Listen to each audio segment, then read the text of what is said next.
નમસ્કાર ખેડૂત મિત્રો, આજના સુરત માર્કેટ યાર્ડના બજાર ભાવ તારીખ 3 એપ્રિલ 2024.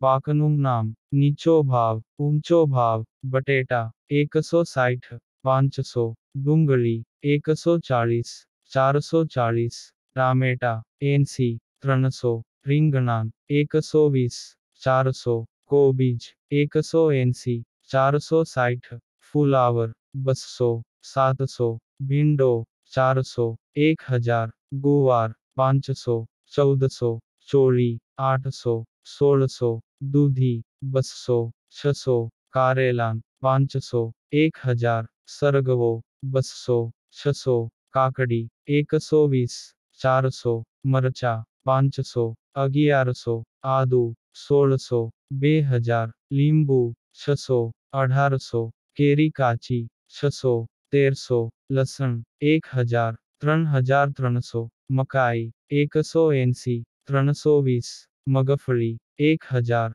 1300, કેળા 160 300, પપૈયા 120 200. આ વિડિયો જોવા બદલ આપનો ખૂબ ખૂબ આભાર.